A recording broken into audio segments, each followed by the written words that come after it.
অশান্তি আছে আমার সঙ্গে, বা আরও অন্য অন্য কাজকর্মের মাধ্যম দিয়ে আপনাদের সঙ্গে আমার ঝামেলা দ্বন্দ্ব আছে তো নাকি? আছে। এখানে আমার ব্যবসা ট্যাবসা আছে নাকি? জায়গা জমির চাষবাস আছে নাকি? কিন্তু আমি তো দেখলাম আপনারা হিংসাত্মক মনোভাব নিয়ে বসে আছেন। আমি সালাম দিলাম, আপনারা প্রত্যুত্তর দিলেন। আপনার পাশের মানুষটার কানেও কি আওয়াজ গেছে বলে মনে হয়? যায়নি। যেটার মর্যাদা বেশি সেটার আওয়াজ বেশি হওয়া উচিত, ঠিক কি না? এই জন্য আমি আবার একটু সালামের বিনিময় করব। আপনি একটু গলা ছেড়ে আওয়াজ দেবেন, যাতে ঘুম ঢুলু ঢুলু ভাবটা কেটে যায়। বিশেষ করে রাত 11:30 বেজে গেছে, জানি না কত সময় আপনাদের বসিয়ে রাখতে পারবো। আর ঘুমের ঘোরে যখন পতিত হয়ে যাবেন, আমি বলবো নেতাজি, আপনারা অধিকাংশ ব্যক্তি শুনবেন পেঁয়াজি। আমি বলবো জ্যোতি বোস, আপনারা শুনবেন তক্ত ঘোষ। কারণ বলবো একরকম, শুনবেন আর এক রকম। এজন্য ঘুমের রেস্টটা একটু কাটাতে চাইছি সালামের বিনিময়ে। সকালে একটু গলা ছেড়ে আওয়াজ দেবেন ইনশাআল্লাহ। তাহলে একটু আমার কাছাকাছি বাবাজিরা এগিয়ে আসেন। একেবারে মৌচাকের মৌপোকার মতো জমাট বেঁধে আমার কাছাকাছি এসে বসেন। একটাবার একটু ওঠেন, আমার কাছে আসেন। পয়গম্বরের সুন্নত আদায় হোক। একটু কাছাকাছি আসেন, তাহলে আমার দু কথা বলতে সুবিধা হবে, আপনাদের শুনতে সুবিধা হবে। আর দূরের দিকে থাকলে, আলো আধারে থাকলে আমি দেখতেও পাবো না, আপনাদের কণ্ঠের আওয়াজও পাবো না। এই জন্য একটু কাছাকাছি আসেন। বিশ্বনবীর সুন্নত আদায় হোক। আখিরি জমানার শেষ জমানার শেষ যুগ, এ জমানায় নবীর একটা সুন্নত আদায় করে আমরা মাটির নিচে যদি কবরস্থ হই, আল্লাহ নবী বলছেন হাসরের মাঠে আল্লাহ পাক তাকে 100 শহীদের মর্যাদা দিয়ে হিসাব নিকাশবিহীন তার দয়ার জান্নাত আমাদের জন্য হালাল বানিয়ে দেবেন। জোরে বলুন একটু সুবহানাল্লাহ। আর একটু জোরে বলা যাবে না সুবহানাল্লাহ? প্রতিটি বান্দার হিসাব নিকাশের জন্য হাসরের মাঠে দাঁড়িয়ে থাকতে হবে 50,000 বছরের লম্বা দিন। খামসিনা আলফা সানা মিম্মা তাউদ্দুন। আল্লাহ নবী জানিয়েছেন, কবর থেকে উত্থাপিত হয়ে হাসরের মাঠে হাজির দিয়ে সূর্যের রৌদ্রে আমাদের দাঁড়িয়ে থাকতে হবে। জীবনের কৃতকর্মের হিসাব নিকাশ আল্লাহ পাক করে আমাদের প্রতিদান দেবেন। এই প্রতিদান নিতে হাসরের মাঠে দাঁড়িয়ে থাকতে হবে 50,000 বছরের লম্বা দিন। এই লম্বা দিন দাঁড়িয়ে থাকার কোনো দরকার হবে না যদি একটা শহীদের মর্যাদা নিয়ে আমরা কবরস্থ হতে পারি। জোরে বলুন একটু সুবহানাল্লাহ। একটা শহীদের মর্যাদা নিয়ে যদি কবরে যেতে পারি, 100 দরকার নাই। আল্লাহ পাক তার কোনো হিসাব নিকাশ নেবেন না, সূর্যের রৌদ্রে দাঁড় করাবেন না। এমনকি হাদিস শরীফ এসেছে, পয়গম্বর জানাচ্ছেন, হিসাব নিকাশ শুরু করার আগে আল্লাহ পাক শহীদানদের প্রথম জান্নাতে ঢুকিয়ে দিয়ে জান্নাত উদ্বোধন করে দেবেন। চিল্লাই বলুন একটু সুবহানাল্লাহ। আল্লাহ পাক সেই মরণ আমাদের সকলেই যেন নসিব করেন। জোরে বলুন একটু আমিন আমিন। তাহলে আবার একটু সালামের বিনিময় করি।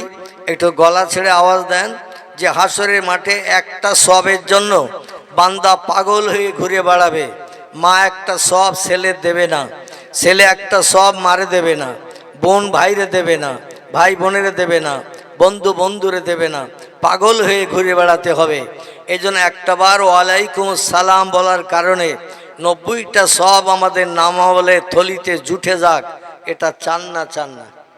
চান তো সবাই? আলহামদুলিল্লাহ। কারণ এখন স্বামী স্ত্রীতে সালাম নাই, বাপ বেটায় সালাম নাই, ভাই ভাইতে সালাম নাই। ঠিক বলছি না ভুল বলছি? সালাম দুনিয়া থেকে উঠে গেছে। মাঝে মধ্যে টুপিওয়ালা মোল্লা মৌলবি দেখলে সাধারণ মানুষ একটু আসসালামু আলাইকুম বলে। ঠিক বলছি না ভুল বলছি? একটু হাফেজ সাহেব, মাওলানা সাহেব, মসজিদের ইমাম সাহেব দেখলে তারা একটু সালামের বিনিময় করে। এছাড়া সালামের বিনিময় পৃথিবী থেকে উঠে গেছে। আমি আপনাদের কাছে আবার একটু সালামের বিনিময় করি। গলা ছেড়ে সকলে একটু প্রতি উত্তর দিন। আসসালামু আলাইকুম। ওয়া আলাইকুমুস সালাম ওয়া রাহমাতুল্লাহি ওয়া বারাকাতুহু। যারা আশেপাশে ইতিবিক্ষিপ্ত ঘুরে বেড়াচ্ছেন, ঘুম হারাম করে দোকানের আশেপাশে দুনিয়াবি গল্প গুজবে মত্ত আছেন, আমি সকলের কাছে অনুরোধ রাখছি, আল্লাহ কোরআন পাকে জানিয়েছেন বিসমিল্লাহির রহমানির রহিম, ফাইজা কুরিয়াল কুরআনু ফাসতামিউ লাহু ওয়া আনসিতু লাআল্লাকুম তুরহামুন। জোরে বলুন একটু আল্লাহু আকবার। আল্লাহ কোরআন পাকে জানাচ্ছেন, যেখানে আমার আসমানি লাউহে মাহফুজের মিষ্টি মধুর সত্যবাণী সত্য কথা যেখানে পঠিত হয়, আমার কোরআনের আলোচনা যেখানে করা হয়, ফাসতামিউ লাহু, একাগ্র চিত্রে মনোনিবেশ সহকারে কোরআনের আলোচনা সব শ্রবণ করতে থাকো। কারণ কোরআনে যা লেখা আছে সব মিথ্যা তো নাকি? তাহলে কোরআনে লেখা আছে সব কি? একটু জোরে বলেন। সত্য। আল্লাহ বলছেন, আমার সত্য বাণী সত্য কথা শ্রবণ করতে থাকো। ওয়ান সেতু, এবং ওই মজলিসে সৌন্দর্য রক্ষার্থে গল্প গুজব না করে, চলাফেরা না করে, হাঁটা চলা না করে, দুনিয়াবি কাজকর্ম না করে ওই মজলিসে সৌন্দর্য রক্ষার্থে চুপটি করে বসে থাকো। কারণ লাআল্লাকুম তুরহামুন, যেখানে আমার লাউহে মাহফুজে সংরক্ষিত মিষ্টি মধুর সত্যবাণী সত্য কথা কোরআন যেখানে আলোচনা হয়, কোরআন যেখানে পঠিত হয়। ওয়ালাইকুম আসসালাম। বেনিপুর থেকে একজন মেয়ে ছেলে না বেটা ছেলে? মেয়ে ছেলে, আমার একজন মা জননী 500 টাকা তিনি নগদ দান করেছেন। আল্লাহ যে উদ্দেশ্যে দান করেছেন উদ্দেশ্য পূরণ করুন, মনোবাঞ্ছা সফল করুক। আয় আল্লাহ, তাদের বাড়িতে যত মানুষ রোগ বেমারিতে অসুস্থতে আছে, এ দানের ওসিলা করে শেফায়ে কুল্লিয়া দিয়ে সকলের মুখে হাসি ফুটিয়ে দিন। জোরে বলুন আমিন। ও টাকাটা চলে গেছে। আমার মা বোনেরা একসঙ্গে মিলে বেশ কিছু টাকা দিয়েছেন। এর ভিতরে 20 টাকাও আছে, 100 টাকাও আছে। 20 টাকা, 100 টাকা, 50 টাকা, যাই হোক, আল্লাহ কত দিয়েছেন আলেমুল গায়েব তুমি বেশি জানো। আল্লাহ মা বোনেদের দান কবুল করুন। যে যে আশা নিয়ে দান করেছেন তাদের মনোবাঞ্ছা পূর্ণ করে মুখে হাসি ফুটিয়ে আপন আপন গৃহে প্রত্যাবর্তন করা তৌফিক দান করুন। সকলে বলুন আমিন। আমি শেষবেলা ভিক্ষুক সেজে আপনাদের কাছে দোয়ার আগে একটু হাত পাতব। ভিক্ষুক সেজে আপনাদের কাছে কোরআনের ইজ্জতের খাতিরে কোরআন সম্পর্কে কিছু আলোচনা আগে একটু করে নেই, তারপরে আপনাদের কাছে ভিক্ষুক সেজে আমি একটু হাত পাতব। এখন যার যার কাছে আছে টাকা কাছে রেখে দেন, গরম থাক, এক্ষুনি দিতে হবে না। কারণ এইভাবে টাকা দিলে আমার বক্তৃতা করা হবে না। ঠিক বলছি না ভুল বলছি? এই জন্য আমি কিছু আলোচনা করিনি। আপনারা পকেটের টাকা পকেটে রাখেন, কাপড়ের আঁচলের মুড়োয় যেটা বাঁধা আছে ওটা কাপড়ের আঁচলের মুড়োয় রাখেন। মা বোনেদের কাছে বলছি, গরম থাক, আমি যখন চাইব তখন কাপড়ের আঁচল খুলে দেবেন। সকলে বলুন আমিন। আল্লাহ পাক রব্বুল আলামিন তিনি জানাচ্ছেন, যেখানে আমার আসমানি লাউহে মাহফুজের সংরক্ষিত মিষ্টি মধুর সত্যবাণী সত্য কথা কোরআন যেখানে পঠিত হয়, কোরআন যেখানে আলোচনা হয়, তোমরা ওই মজলিসে সৌন্দর্য রক্ষার্থে চুপটি করে বসে থাকো। গল্পগুজব করিও না, কথাবার্তা বলিও না, হাঁটা চলা করিও না। কারণ লাআল্লাকুম তুরহামুন, আমার যত রহমতের দরজা আছে, দয়ার দরজা, করুণার দরজা যত আছে, আমি ওই মজলিসে সব খুলে দিয়ে আমার রহমত বর্ষণ করি। জোরে বলুন একটু সুবহানাল্লাহ। তাহলে আমরা রহমত চাই না জহমত চাই? আমরা আল্লাহর দয়া করুণা চাই না গজব চাই? কি চাই? দয়া করুণা আমরা চাই, গজব আমরা চাই না, ঠিক কি না? এই জন্য আমি অনুরোধ রাখবো, যারা আশেপাশে এখনো ঘুরে বেড়াচ্ছেন, গল্প গুজবে মত্ত আছেন, সকলে মৌচাকের মৌপোকার মতো এই মজলিসের ভিতরে ঢুকে গায়ে গায়ে জমাট বেঁধে বসে যান। ইবলিস শয়তানকে পাশে বসার জায়গা দেবেন না, কারণ ওর কাজ হলো সারা জীবন ধোঁকা দেয়া, আমাদের কুপাতগামী করানো, জাহান্নামে ওর সঙ্গী বানানো। এটাই হলো শয়তানের কাজ। কারণ ইন্নাহু লাকুম আদুব্বুম মুবিন, আল্লাহ কোরআন পাকে জানিয়ে দিয়েছেন, ইবলিস শয়তান তোমাদের প্রকাশ্য শত্রু, সব সময় তোমাদের ধোঁকা দেবে, খারাপ কাজ করাবে। এই জন্য আমরা এই মজলিসে গায়ে গায়ে জমাট বেঁধে বসে যাই।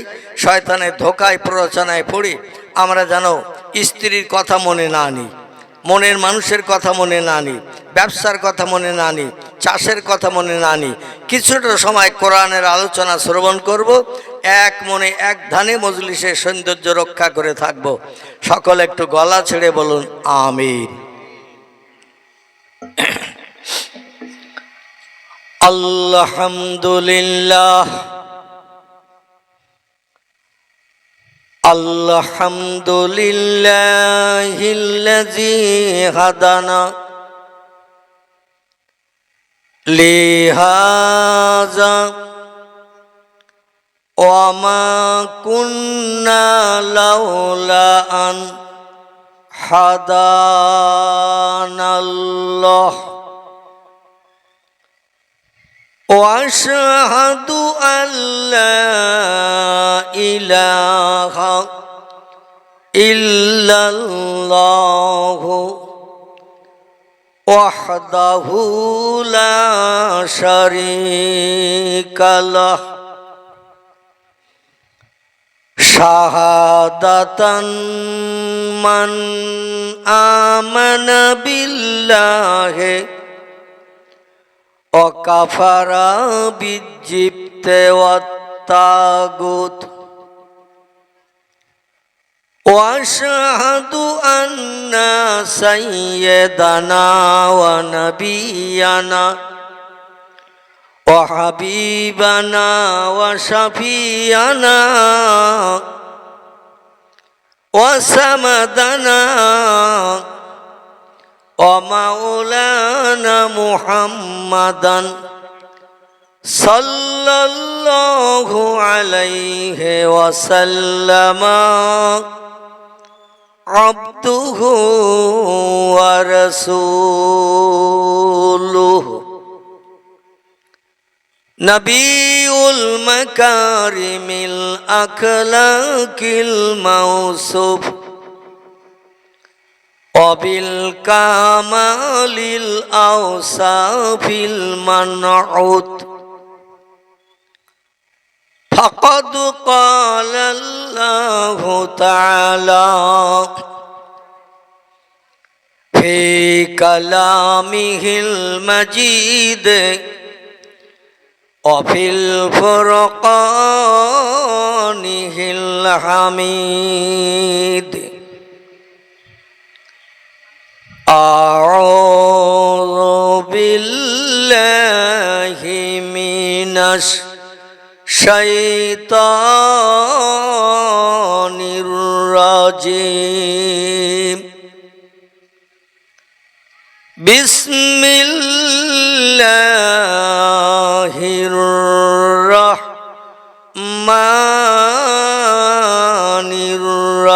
الرحيم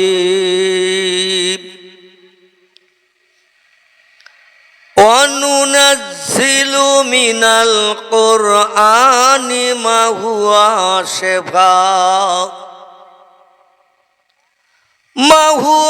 شفاء ورحمة للمؤمنين وقال الله تعالى في آية أخرى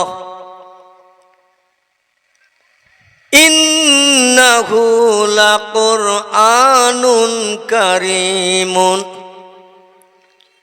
في كتاب مكنون لا يمسه إلا المطهرون تنزيل من رب العالمين গলা ছেড়ে প্রাণ খুলে উচ্চ রবে আওয়াজ তুলে বলুন আল্লাহু আকবার। আল্লাহু আকবার। কোরআন কার বাণী? কোরআন কার কথা? আল্লাহর কথা। এই আল্লাহর কথা আমি আপনাদের কাছে গোটা 3 সেন্টেন্স আপনাদের কাছে বক্তৃতার প্রারম্ভে আমি পরিবেশন করেছি। পূর্বেই আপনারা সকলে বলেছেন কোরআন সত্য, এখনো বলছেন সত্য তো নাকি না? কেউ বিজ্ঞান দার্শনিকদের মতের সঙ্গে একমত হয়ে আছেন। কিছু বিজ্ঞান আছে, Rousseau, Plato, Hegel, Montesquieu, Kant, ভয়েল, জার্নাল, মিলি, Thomas Carlyle, William Moore, Edward Gibbon, Goethe, Isaac Newton, গ্যালিলিওর দল। এদের ভিতরে কিছু কিছু বিজ্ঞানীরা তারা কোরআনকে মিথ্যা হিসাবে আখ্যায়িত করেছে। তারা বলছে কোরআনের ভিতরে আল্লাহ ভুলভাল তথ্য দিয়েছে, কোরআনে বাজে কথা লিখেছেন, কোরআনের কোনো মাথামুন্ড নাই, কোরআন অলৌকিক, এর কোনো তথ্য আমরা মগজে অনুধাবন করতে পারি নাই। জোরে বলুন একটু নাউজুবিল্লাহ। চার ভাগ দার্শনিকেরা তারা তথ্য দিয়েছেন, ধার করে যদি ঘি ভাত খেতে হয় তো খাও, খেয়ে মরো, মরণের পরে আর কিছু নাই। হেগেল বলছে দুনিয়া হলো আনন্দের জায়গা, দুনিয়া হলো ফুর্তির জায়গা, যতদিন বেঁচে আসো আনন্দ করো, ফুর্তি করো, খাও আর মরো, মরণের পরে আর কিছু নাই। এখন আমি আপনাদের কাছে জিজ্ঞাসাবাদ করি, মরণের পরে কিছু আছে না নাই? সকলে একমত তো নাকি? মরণের পরে কিছু আছে, ঠিক তো নাকি? আচ্ছা, কোরআনের ভিতরে মানুষ যদি কোনো তত্ত্ব বুঝতে না পারে, তাই বলে কোরআন মিথ্যা বলা যাবে? কোরআন অসত্য বলা যাবে? কোরআনের কোনো মাথামুন্ডু নাই বলা যাবে নাউজুবিল্লাহ? কারণ মানুষের জ্ঞান বেশি না কোরআনের মালিকের জ্ঞান বেশি? একটু জোরে বলেন। কোরআনের মালিকের জ্ঞান বেশি।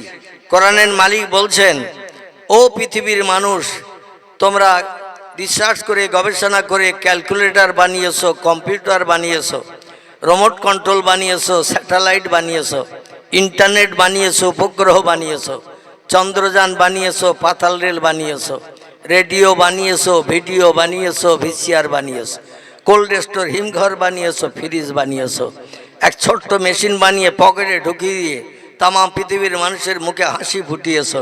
মানুষ এখন আর কাঁদে না, শুধু এখন হাসে। কথাটা ঠিক বললাম না ভুল বললাম? কারণ মোবাইলের মাধ্যম দিয়ে যদি মনের মানুষের সঙ্গে কথা হয় তো হাসে না কাঁদে? মানুষের শুধু এখন হাসি আর হাসি, আনন্দ আর আনন্দ। আল্লাহ বলছেন, ওমা উতীতুম মিনাল ইলমি ইল্লা কালিলা। ও মানুষ, তোমাদের ব্রেন মগজে যে জ্ঞান, যে জ্ঞানের মাধ্যম দিয়ে হাজারো যন্ত্র মেশিন বানিয়ে পৃথিবীর মানুষের মুখে হাসি ফুটিয়ে দিয়েছ, তোমাদের জ্ঞান কতটা তোমরা কি জানো? হাগা, তোমরা কি জানো তোমাদের মগজে জ্ঞান কতটা? যে জ্ঞান আমি আল্লাহ দিয়েছি, তোমাদের মগজের জ্ঞান আমি আল্লাহ দিয়েছি। আল্লাহ বলছেন ইল্লা কালিলা, তোমাদের ব্রেন মগজের জ্ঞান হলো আমার জ্ঞানের কাছে সামান্যতম একটুখানি জ্ঞান তোমাদের মগজে দিয়েছি। কোনটা ন্যায়, কোনটা অন্যায়, কোনটা সত্য, কোনটা মিথ্যা, কোনটা হক, কোনটা না হক, কোনটা ভালো, কোনটা মন্দ, যাচাই করার জন্য ব্রেনে একটু জ্ঞান আমি সীমিত জ্ঞান দিয়েছি। আমি হলাম অসীম জ্ঞানরাশির মালিক, আর তোমাদের জ্ঞান হলো সসীম সীমিত জ্ঞান। আমার সঙ্গে কোনোদিন পাল্লা দিতে এসো না, পাগল হয়ে মারা যাবে। জোরে বলুন একটু সুবহানাল্লাহ। সেই কোরআন থেকে দুটি আয়াত আপনাদের কাছে রেখেছি, আর পয়গম্বর মুহাম্মদ রাসূলুল্লাহ জবানে মোবারক একটি হাদিস শরীফ আপনাদের কাছে পরিবেশন করে আমি কোরআনের আয়াত দ্বয় এবং হাদিস শরীফ নিয়ে কিছুটা সামনের দিকে বক্তৃতায় এগিয়ে যাব ইনশাআল্লাহ। বিশ্ব নবী সাল্লাল্লাহু আলাইহি সাল্লাম জানাচ্ছেন, ক্বালা রাসূলুল্লাহ সাল্লাল্লাহু আলাইহি ওয়াসাল্লাম, মান আহাব্বা সুন্নতি ফাকাদ আহাব্বানি ওমান আহাব্বানি কানা মাই ফিল জান্নাহ। অন্য একটি হাদিস শরীফে জানাচ্ছেন, মান কানা লিল্লাহি কানাল্লাহু লাহু কামা ক্বালা আলাইহিস সালাতু ওয়াস সালাম। জোরে বলুন আবার একটু আল্লাহু আকবার।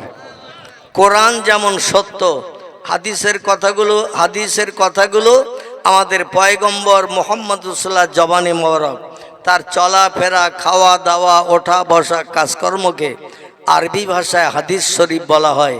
ইংরেজিতে বলা হয় দ্য সেইন্স অফ মোহাম্মদ সাল্লাল্লাহু আলাইহি সাল্লাম।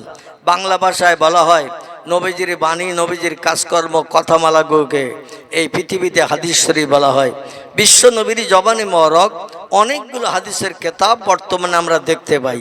কারবার নাম বুখারী শরীফ, কারবার নাম মুসলিম শরীফ, কারবার নাম তিরমিজি, কারবার নাম আবু দাউদ, কারবার নাম ইবনে মাজাহ, কারবার নাম নাসাই, কারবার নাম দারমি, কারবার নাম দারকুতনি, কারবার নাম বাইহাকি, কারবার নাম তিবরানি, কারবার নাম মুওয়াত্তা মালিক, কারো নাম মিশকাতুল মাসাবি, কারো নাম ইবনে হাব্বান, কারো নাম আল হাকিম, কারো নাম আল মুস্তাদরাক, কারো নাম তারগিব, কারো নাম আল হাসান। এগুলো সব সহিহ হাদিসের কেতাবের নাম। লেখকেরা লেখনীর মাধ্যম দিয়ে কেতাব আকারে আমাদের ঘর শোভাবর্ধন করেছে। কিছু কম বেশি 3.5 লক্ষের মতো নবীর জবানে হাদিস কেতাবে লিপিবদ্ধ করা আছে। জোরে বলুন একটু সুবহানাল্লাহ। শরীয়তের ফতোয়ার কেতাব এসেছে। কেতাবের নাম হলো হেদায়া, ফতোয়ায়ে দুররে মুহতার, ফতোয়ায়ে কাজী খান, ফতোয়ায়ে মহিত, ফতোয়ায়ে জামে সগীর, ফতোয়ায়ে শামী, ফতোয়ায়ে এমন করে দুররে মুহতার, ফতোয়ায়ে মারাকিউল ফালা। বিখ্যাত বিখ্যাত ফতোয়ার কেতাবে লেখকেরা একমত হয়ে লিখেছেন, কোরআনের কোনো একটা কথা কোনো মুসলমান মানতে যদি আপত্তি দর্শায়, বিশ্বাস করতে যদি অস্বীকার করে, পয়গম্বর মুহাম্মদ রাসূলুল্লাহ জবানে মরক এই সহিহ হাদিসের কেতাব যেগুলোর নাম বললাম, এই হাদিসের ভিতরে কম বেশি লেখা আছে 3.5 লক্ষের মতো হাদিস। একটা হাদিস কোনো মুসলমান মানতে যদি অস্বীকার করে, আপত্তি দর্শায়, যদি বলে বাদ দাও তো 1500 বছর আগে লোক ছিল মুহাম্মদ সাল্লাল্লাহু আলাইহি সাল্লাম, তিনি জীবনে কোনোদিন স্কুলে যায়নি, হাই স্কুলের দরজা পার হয়নি, কলেজে চৌকাঠ দেখেনি, স্কুলের অ্যাটেন্ডেন্সের খাতায় মোহাম্মদের নাম লেখা নাই, জীবনে মোহাম্মদ খাতা কলম দিলে নাম লিখতে পারেনি, মোহাম্মদকে বই দিলে জীবনে বই পড়তে পারেনি, মোহাম্মদ কোনো সাহিত্য রচনা করেনি, মোহাম্মদ কোনো কবিতা রবীন্দ্রনাথ ঠাকুরের মতো লেখেনি। অতএব মোহাম্মদ ছিল একটা মূর্খ মানুষ। বর্তমান 21 শতাব্দীর যুগে, জ্ঞানের যুগে মোহাম্মদের কথা এখন আর চলবে না। এরকম যদি কেউ কোনো মন্তব্য করে, শরীয়তের সব ফতোয়ার কেতাবে লেখকেরা একমত হয়ে লিখেছেন, ওই লোককে আর মুসলমান থাকবে না, লোকটা কাফের হিসাবে বিবেচিত হবে। কি হবে বললাম? কাফের হবে। আচ্ছা, কাফের ঠিকানা কোথায় হবে একটু জোরে বলেন। এখন জোরে বললে কি যেতে হবে নাকি জাহান্নামে? এখন তো বেশি আসি, এখন আজরাইল আসেনি, চাবি মোড়া দেয়নি, মরণের খবর আত্মীয় স্বজনের কাছে যায়নি, গোসল করায়নি, আবার কাফনের কাপড় পরায়নি, খাটিয়ায় ওঠায়নি, কবরে নিয়ে এখনো পুতিনি, এখন বেশি আসি, তো জাহান্নামের কথা বললে কি এক্ষুনি যেতে হবে জাহান্নামে? আর তাকদীরুল লা ইয়ারুদ্দু, আল্লাহ বলছেন তকদিরের কোনো পরিবর্তন নাই। যা তকদিরে ভাগ্যে আল্লাহ যেটা লিপিবদ্ধ করে দিয়েছেন, জন্মগ্রহণে 40,000 বছর আগে। কতদিন আগে? তিরমিজি আবু দাউদ শরীফের হাদিস। পয়গম্বর বলছেন, কোনো বাচ্চা যখন মায়ের উদর থেকে পৃথিবীতে ভূমিষ্ঠ হয়, জন্মগ্রহণ করে, দুনিয়ার মুখ যখন দেখে, মায়ের পেট থেকে পৃথিবীতে ভূমিষ্ঠ হয়, তার জন্মগ্রহণ করার 40,000 বছর আগে আল্লাহ তকদির লিপিবদ্ধ করে তারপরে তারে পৃথিবীতে পাঠায়। তকদিরের কোনো পরিবর্তন নাই। অতএব জাহান্নামের কথা জোরে বললে জাহান্নামে যেতে হবে না। হায়াত যতদিন আছে আমরা লাঠিয়ে ফাটিয়ে ঘুরিয়ে টুরিয়ে থাকবো ততদিন পৃথিবীতে, ঠিক কি না? কোনো শত্রু এসো বুলেটের গুলি দিয়ে বক্ষ ঝাঁঝরা করতে পারবে না। ও টিগার টানবে কিন্তু গুলিবার হবে না। আমাদের হুগলি জেলার ফুরফুরার পীর আবু বকর সিদ্দিকের মতো গোবরডেঙ্গা সেজবাবু 3 রাউন্ড মেড ইন ইংল্যান্ড গাদা বন্দুকের গুলি 1 ফুট দূরের থেকে করেছিলেন, কিন্তু গুলির আওয়াজও পর্যন্ত হয়নি, গুলিবার হওয়া তো দূরে থাক। জোরে বলুন একটু সুবহানাল্লাহ। সুবহানাল্লাহ। এখন সেই ঈমান আমাদের আছে না কি বলে মনে হয়? আসুন আমরা এখন কোন পর্যায়ের মুসলমান একটু সামনের দিকে এগিয়ে যাই। তবে প্রিয় নবী মুহাম্মদ সাল্লাল্লাহু মহব্বতে একটু প্রাণ খুলে আমরা একটু দরুদ শরীফ পড়ে নেব। সকলে একটু গলা ছেড়ে উচ্চ রবে মহব্বতে নবীর শান একটু দরুদ শরীফ। আল্লাহুম্মা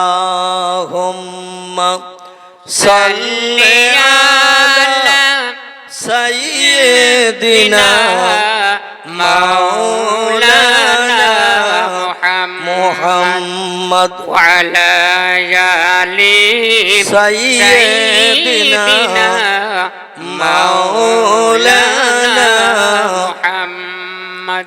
ইউসুফকে দেখে জুলাইখা পাগল, ইউসুফকে দেখে জুলাইখা পাগল, রসুলকে দেখে খাদিজা, সেই আশেকে মুসলিম পাগল দরুদ পড়ো মুস্তাফা আল্লাহুম্মা সাল্লি আলা সাইয়্যিদিনা মাওলানা মুহাম্মদ وعلى وعلى آل سيدنا مولانا محمد কাজ করিতে গেলেন নবী, কাজ করিতে গেলেন নবী, মা খাদিজার বাসায়।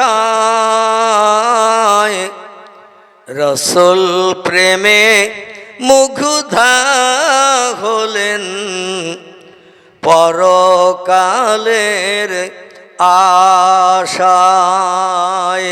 আল্লাহুম্মা সাল্লি আলা سيدنا مولانا محمد وعلى آل سيدنا مولانا মুহাম্মদ।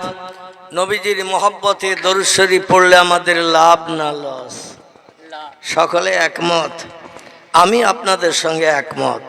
নবীজির মহব্বতে দরুদ শরীফ পড়লে লাভ ওই লস হবে না। কিন্তু আমি ঘুরিয়ে যদি জিজ্ঞাসা করি কি লাভ হবে তাই পড়ছি, আমি আপনাদের সঙ্গে একমত। নবীর মহব্বতে দরুদ শরীফ পড়লে লাভ ছাড়া লস হবে না। কিন্তু ঘুরিয়ে যদি জিজ্ঞাসা করি কি লাভ হবে তাই দরুদ শরীফ পড়ছি, কি উত্তর দেবেন? আমি কোরআনের একটি আয়াত দেব, পয়গম্বরের একটি জবানি মোবারক হাদিস আপনাদের কাছে উদ্ধৃতি দেব, লাভ কি হবে শুনবেন।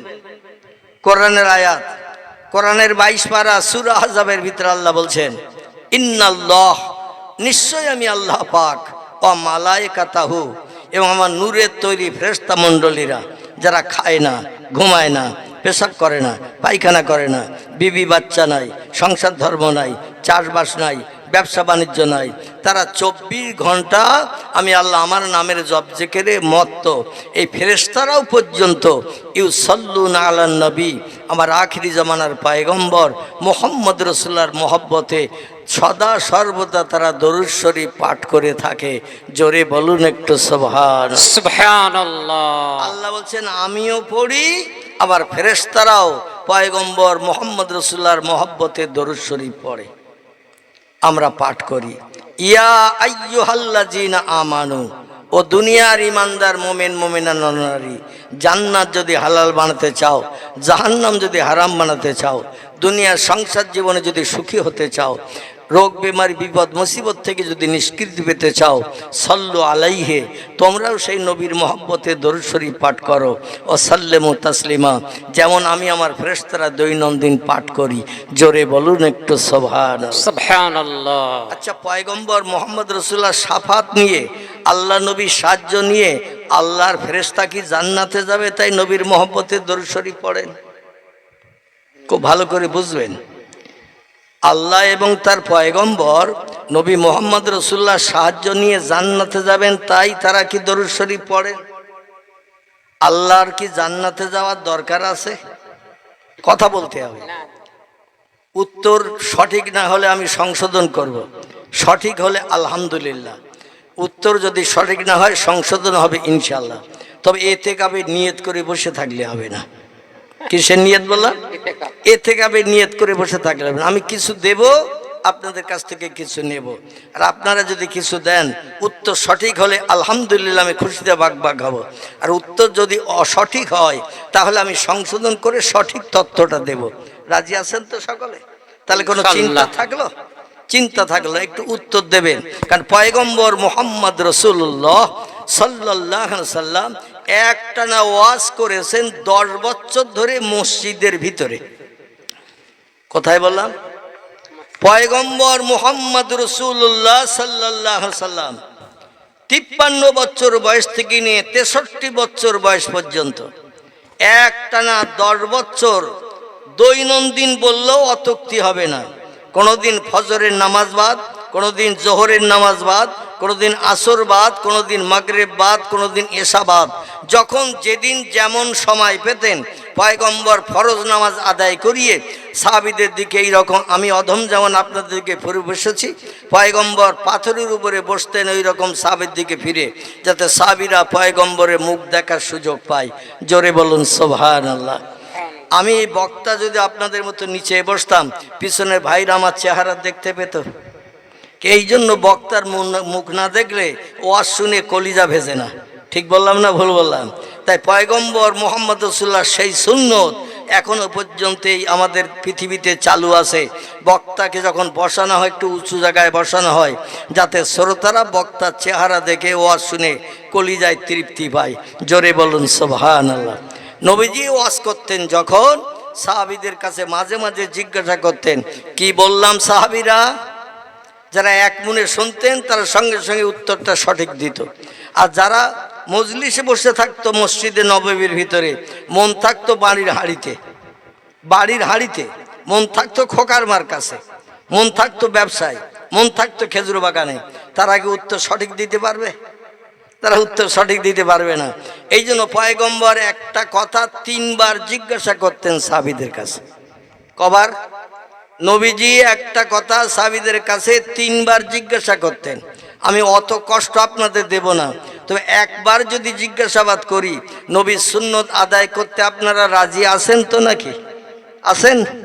বিশ্ব নবীর সুন্নত আদায় করলে লাভ না লস? লাভ। কারণ পয়গম্বর মুহাম্মদ রাসূলুল্লাহর মহব্বতে আমরা যদি দরুদ শরীফ পাঠ করি, আল্লাহর কোরআনের আয়াত দিলাম, আল্লাহ বলছেন আমি আমার ফেরেশতারাও নবীর মহব্বতে দরুদ শরীফ পড়ি।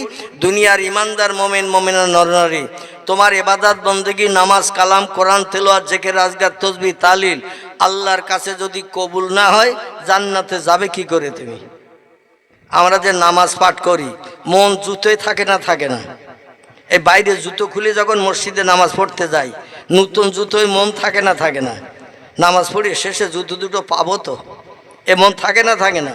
বাড়ি যেয়ে খোকার মা গোশ রান্না করছে, গরম গরম টেস্টফুল করে খাবো, মন সেখানে হাঁড়িতে যায় না? যায় না? থাকি মসজিদে, মন যায় অন্য জায়গায়। এইভাবে মন যদি অন্য জায়গায় যায়, কোনো দিন নামাজ আল্লাহর দরবারে কবুল হবে না। খশু খজুর নিয়েতে নামাজ পড়তে হবে একমাত্র আল্লাহর। আপনি পয়গম্বর বলছেন নামাজ যখন আদায় করবে তুমি আল্লাহকে দেখতে পাচ্ছ, এই রকম নিয়ত করে নামাজ পড়ো। সাহাবীরা বলছেন ইয়া রাসূলুল্লাহ, সামনে তাকিয়ে যদি দেখি আল্লাহকে দেখতে পাচ্ছি না, নবী বললেন ফাইল্লাম তারাহু ওয়াইল্লাম ইয়ারা, যদি আল্লাহরে তুমি সামনে দেখতে না পাও, তাহলে এই নিয়ত করে নামাজ পড়ে আল্লাহ তোমারে দেখতেছে, কাজের যেন কোনো ত্রুটি না হয়। মালিক যদি কাজ দেখে নেয়, তখন যারা কাজ করে এরা কাজে ভুল করে না ঠিক কাজ করে? মালিক যখন কাজের সামনে এসে থাকে, তার কাজগুলো দেখে, মজুরিরা কাজ করছে, তখন এই মজুরি যারা কাজ করে এরা কাজ ঠিক করে না ভুল করে? ঠিক করে, কারণ ভুল করলে পরের দিন আর নেবে কাজে। এই জন্য রাসূল বলছেন আল্লাহ তোমারে দেখছে, এই নিয়তে নামাজ পড়ো, যাতে তোমার নামাজটা খসু খজু একাগ্রতা নিয়েতে হয়। আর আমরা নামাজ পড়ি এক জায়গায়, মন চলে যায় এক জায়গায়। তবে আপনাদের বরাকুলির মানুষেরা ভালো, এরা যেখানেই থাকে মন সেখানে থাকে। এখানকার লোকের নামে বদনাম দেব না, যা বদনাম দেই অন্তত আমাদের উত্তর 24 পরগনা, বসিরহাট, কলকাতার পাশাপাশির কথা বলি, কারণ ওরা কেউ নেই, মার খাওয়ারও ভয় নেই। ঠিক বললাম না ভুল বললাম? মার খাওয়ার ভয় নেই। হিন্দু ভাইদের ঘরের একজন কীর্তি সন্তান, নাম তার পণ্ডিত হরপ্রসাদ শাস্ত্রী। কি নাম বললাম? পণ্ডিত হরপ্রসাদ শাস্ত্রী। তিনি একটি তথ্য দিয়েছেন। পণ্ডিত হরপ্রসাদ শাস্ত্রী বলছেন, বিধাতার তরফ থেকে মানুষের কল্যাণের জন্য যদি কোনো মহামানবী পৃথিবীতে আবির্ভূত হয়ে থাকে, সে মহামানবীর নাম হযরত মুহাম্মদুর রাসূলুল্লাহ সাল্লাল্লাহু আলাইহি সাল্লাম। যদি কেউ বলে মুহাম্মদ রাসূলুল্লাহ বিধাতা প্রেরিত রাসূল নয়, আল্লাহর পাঠানো মহামানব নয়, আমি হরপ্রসাদ শাস্ত্রী বলছি, বিধাতার তরফ থেকে মানুষের কল্যাণের জন্য কোনো মহামানব এই পৃথিবীতে কোনোদিন আবির্ভূত হয় নাই। মহামানব এই পৃথিবীতে যদি মানুষের কল্যাণের জন্য কে এসে থাকে, তিনি রামকৃষ্ণ পরমহংসদেব নন, তিনি বুদ্ধদেব নন, তিনি চৈতন্যদেব নন, তিনি গুরু নানক নন, তিনি মহাবীর নন, তিনি আচার্য কেশবচন্দ্র নন, তিনি মোজেস নন, তিনি যিশু নন, তিনি সক্রেটিস নন, তিনি বালক ব্রহ্মচারী নন, তিনি বাবা রামদেব নন, তিনি হলেন মুহাম্মাদুর রাসূলুল্লাহ। একটু জোরে বলুন সুবহানাল্লাহ। আমাদের এই ভারতবর্ষের উত্তর পশ্চিমে একটি রাজ্য আছে, রাজ্যটির নাম হলো পাঞ্জাব। কি নাম বললাম? পাঞ্জাব। পাঞ্জাব এই ভারতবর্ষের উত্তর পশ্চিমে একটি রাজ্য, রাজ্যটির নাম হলো পাঞ্জাব। পাঞ্জাব এই পাঞ্জাবের রাজ্যে যত মানুষ বসবাস করে অধিকাংশ সব শিখ ধর্মাবলম্বী। পাঞ্জাবে যত মানুষ বসবাস করে অধিকাংশ সব শিখ ধর্মাবলম্বী। এই শিখ ধর্মাবলম্বীদের একজন ধর্মীয় নেতা আছে, নাম হলো তার মিস্টার গুরু নানক। কি নাম বললাম? নাম হলো তার মিস্টার গুরু নানক। এই গুরু নানকের আদর্শের অনুসরণ করে চলে ওই শিখ ধর্মাবলম্বী পাঞ্জাবিরা। এদের ধর্মীয় সুন্নত হলো 4টি। কটি বললাম? ওদের ধর্মীয় সুন্নত হলো 4টি। গুরু নানকের আদর্শ মেনে চলে এই শিখ ধর্মাবলম্বীরা। ভারতবর্ষের যে কোনো রাজ্যে জাকার থাক, সুরাট, মিরাট, রাজস্থান, গুজরাট, মহারাষ্ট্র, উত্তরপ্রদেশ, এমন করে ঝাড়খণ্ড থেকে শুরু করে বিহার, পশ্চিমবাংলা থেকে শুরু করে কর্ণাটক, তামিলনাড়ু, যেখানেই পাঞ্জাবিরা যাক ওরা ওদের ধর্মের সুন্নত নষ্ট করে না। কিন্তু আমরা মুসলমান, আমাদেরও পয়গম্বরের ধর্মীয় সুন্নত বাহ্যিক 4টি। আমরা একটাও রাস্তায় যখন বার হই আমরা আমল দিই না। ঠিক বললাম না ভুল বললাম? ঠিক। আল্লাহ বলছেন ইন্নাদ দীন ইনদাল্লাহিল ইসলাম। পৃথিবীতে যত ধর্ম মতপথ আছে, বর্তমান রিসার্চ করে গবেষকরা তথ্য দিয়েছেন পৃথিবীতে ধর্মের সংখ্যা 4,500-এর উপরে। কতটা বললাম? 4,500-এর উপরে ধর্ম পৃথিবীতে বিদ্যমান। কিন্তু আল্লাহ পাক বলছেন আমার কাছে একমাত্র প্রিয় পছন্দনীয় ধর্মের নাম হলো ইসলাম ধর্ম। আল্লাহ পাক সেই ধর্মের অনুসারে আমাদের বানিয়েছেন। এজন্য আমরা সৌভাগ্যবান না দুর্ভাগ্যবান? আমরা হলাম সৌভাগ্যবান। অন্য কোনো ধর্মাবলম্বীর ঘরে আল্লাহ আমাদের পাঠাই নাই, এই জন্য আমরা সৌভাগ্যবান। আল্লাহর কাছে যে ধর্মটা প্রিয় পছন্দনীয় সেই ধর্মটির নাম হল ইনদাল্লাহিল ইসলাম। আল্লাহ ইসলাম ধর্মটাই আমার কাছে প্রিয় পছন্দনীয়। ইসলাম শব্দটি হলো আরবি ভাষা, এর বাংলা অর্থ হলো শান্তির ধর্ম, সুখের ধর্ম। এ ধর্মের অনুকরণ যারা করবে কোনোদিন বিপদে মুসিবতে পড়বে না, সমস্যার সম্মুখীন হবে না। আমার তরফ থেকে রহমত, করুণা, দয়া তারা প্রাপ্ত হবে। জোরে বলুন একটু সুবহানাল্লাহ। সুবহানাল্লাহ। শিখ ধর্মগুরু যার নাম হলো মিস্টার গুরু নানক, তার ধর্মীয় সুন্নত 4টি। খুব টপ করে তথ্যগুলো দিয়ে আমি জায়গার দিকে নিয়ে যাব। কোরআনের আয়াত রেখেছি এবং পয়গম্বরের জবানে হাদিস রেখেছি। সামনে দিকে একটু এগিয়ে নিয়ে যাব, তবে একটু ট্রাক্টর দিয়ে নিচ্ছি প্রথমের দিকে, একটু ঘাস বাগান পরিষ্কার করে নিচ্ছি, নিয়ে ইনশাল্লাহ দানা ছড়াবো। আশা রাখি দানায় চারা হবে, আর এই চারার মাধ্যম দিয়ে আমরা ফসল পাবো। জোরে বলুন একটু আল্লাহুম্মা আমিন। আল্লাহুম্মা আমিন। গুরু নানকের বাহ্যিক সুন্নত, ওদের ধর্মীয় সুন্নত 4টি। একটি হলো মাথায় লম্বা চুলের বেনি বিবনি রাখা। মেয়েরা যেমন চুলের বিবনি গাঁথে, ওদের মাথায় সরু কিছুটা চুল রাখে অল্প করে। সব মাথার চুলগুলো একই রকমের, আর এই মাঝখানের কাছে কিছুটা চুল লম্বা রাখে, যারে বেনি বলা হয়। বেনি এটা প্রত্যেকটি পাঞ্জাবিদের ধর্মীয় সুন্নত। গুরু নানকের আদর্শ মেনে চলতে হয়। 2 নম্বর ওদের ধর্মের সুন্নত হলো মাথায় পাগড়ি বাঁধতে হয়। পাগড়ি আমাদের পশ্চিমবাংলায় যত শিখ ধর্মাবলম্বী আছে, বিশেষ করে এরা 2টি কাজ পছন্দ করে বেশি। একটি কাজ হলো গাড়ি ড্রাইভিং করা এবং গাড়ির এমন করে কন্ট্রাক্টারি করা, খালাসের কাজ করা। এই 2টি কাজ ভারতবর্ষের বিভিন্ন রাজ্যে এরা করে। ওরা ওদের দেশে, ওদের রাজ্যে খুব বেশি বাস করে না, তবে যেখানেই থাক না কেন ওরা ধর্মের সুন্নত নষ্ট করে না। বাড়ি থেকে বাইরে রাস্তায় বার হলে দেখবেন মাথায় পাগড়ি বাঁধে, মাথায় লম্বা একটা চুলের বেনি বিবনি রাখে। 3 নম্বর সুন্নত হলো মুখে দাড়ি রাখে। 4 নম্বর সুন্নত হলো 2 হাতে 2টি বালা পরিধান করে। মেয়েরা যেমন হাতে চুড়ি পরে, চুড়ি, ওদের 2 হাতে 2টি বালা থাকে, চুড়ি থাকে। এটা কোনোদিন ওরা ভোলে না।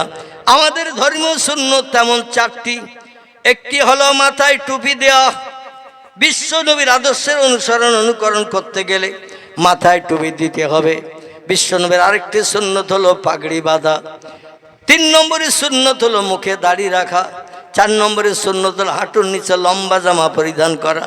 নবী বলছেন মানা হাব্বা সুন্নতি, আমার এই সুন্নতকে যে লোকটি ভালোবাসলো, আমার বাহ্যিক পরিচয় দেখার জন্য যে লোকটি আমার জীবন আদর্শকে পছন্দ করে নিল, ফাকাদ আহাব্বানি, স্বামী মোহাম্মদ রসুল আমারে ভালোবাসলো।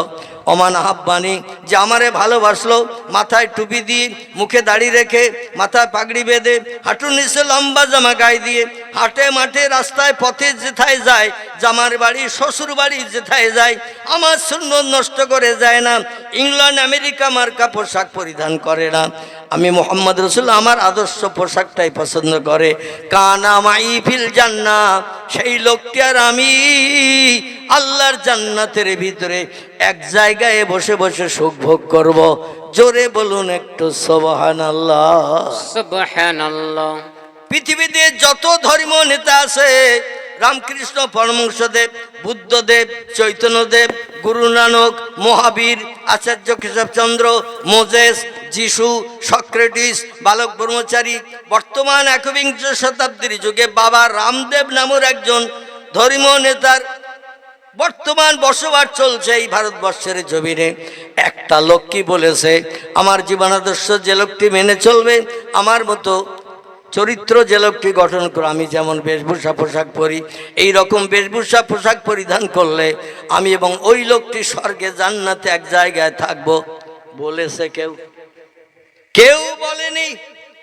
বলেছে মাত্র আমাদের পয়গম্বর মুহাম্মদ রাসূলুল্লাহ। জোরে বলুন একটু সুবহানাল্লাহ। এই গুরু নানক বলছেন, সাধু সমাজকারক ব্রাহ্মণ, গাজী পীর ও কুতুবগণ অশেষ উপকার কুড়াইতে পারবেন যদি তারা ইসলামের নবীর প্রতি একটু ভক্তি ভরে দরুদ শরীফ পাঠান। জোরে বলুন একটু মারহাবা। শিখ ধর্মগুরু গুরু নানক বলছেন, সাধু সমাজকারক ব্রাহ্মণ, গাজী পীর ও কুতুবগণ অশেষ উপকার কুড়াইতে পারবেন যদি তারা ইসলামের নবীর প্রতি একটু ভক্তি ভরে দরুদ শরীফ পাঠান।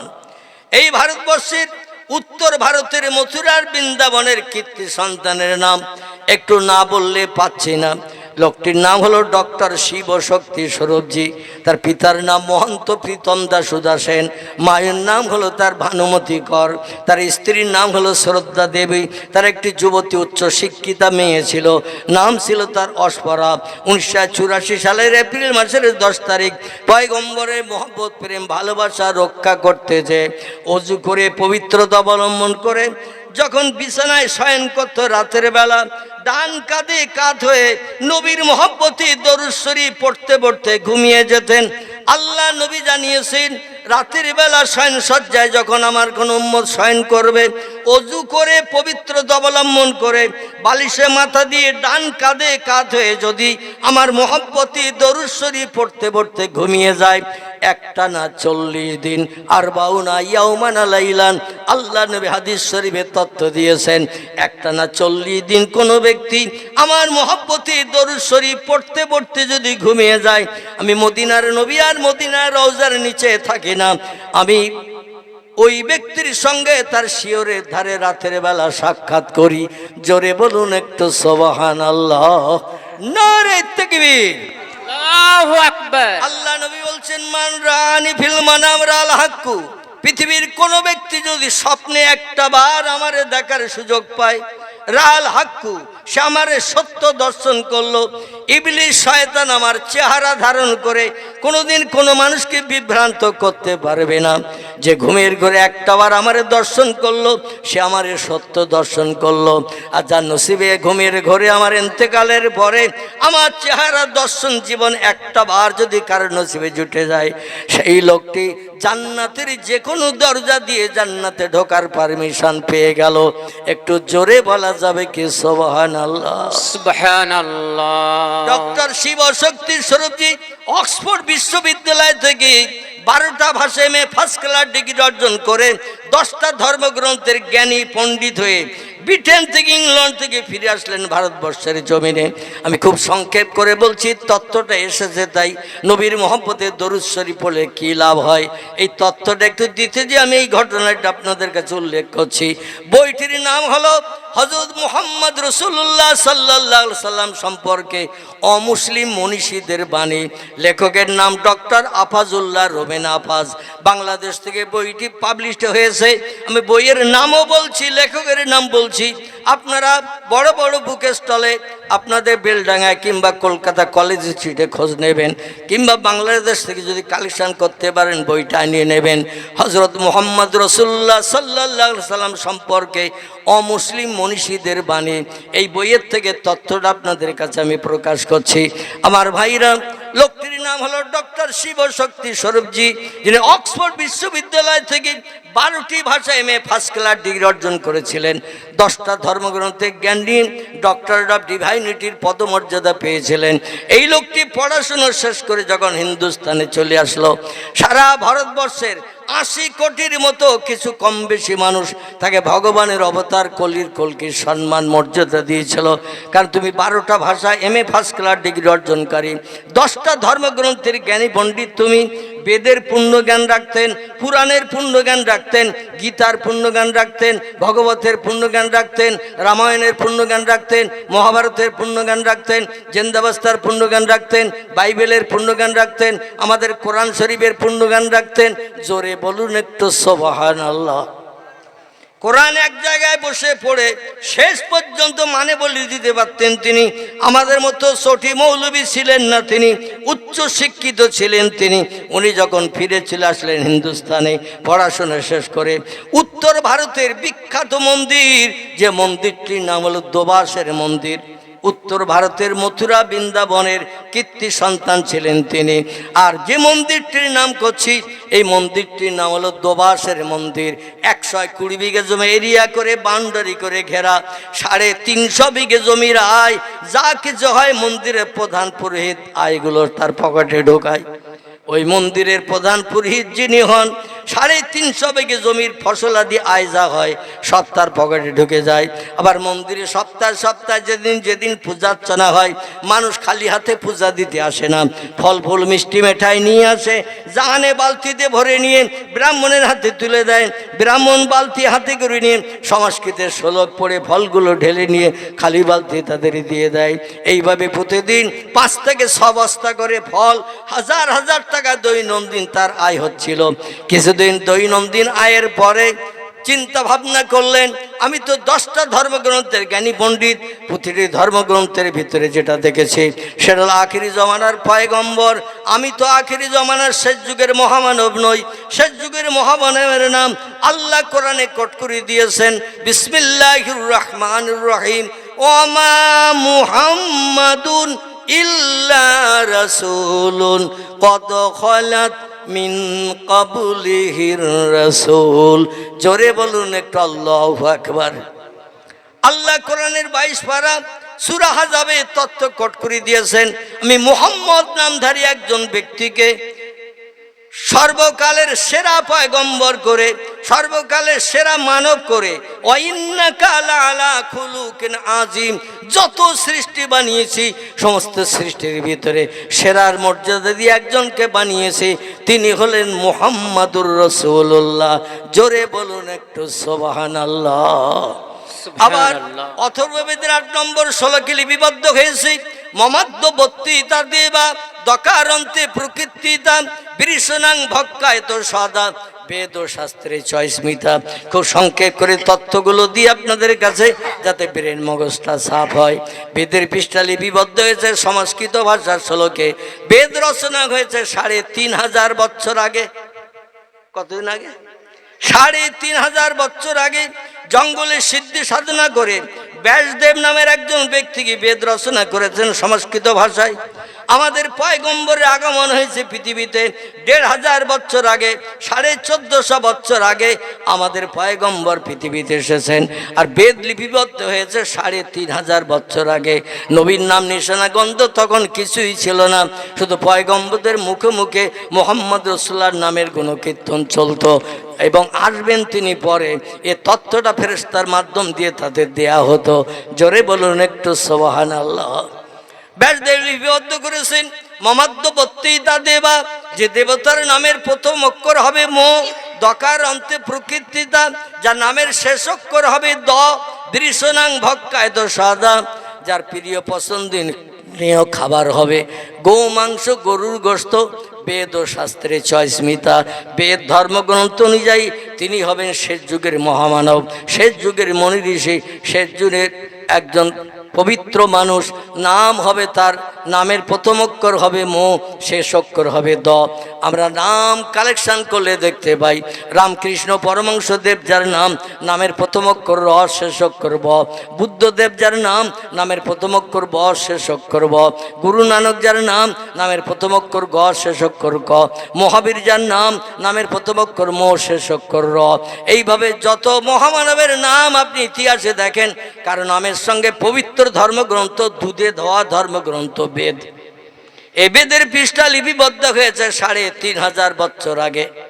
সেখানে লিপিবদ্ধ করা হয়েছে মমাদ্যবর্তীতা দেবা, যে দেবতার নামের প্রথম অক্ষর হবে মো, দকার অন্তে প্রকৃতিতা, যার নামের শেষ অক্ষর হবে দ, বৃষনাং ভক্ষায় তো সাদা, তার প্রিয় পছন্দনীয় খাবার হবে গো মাংস, গরুর গোশত।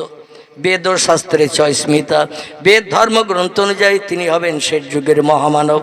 এখন আমি যেটা বলতে চাইছি সেটি হলো এই, আমাদের পয়গম্বরের নামের প্রথম অক্ষর কি একটু বলুন?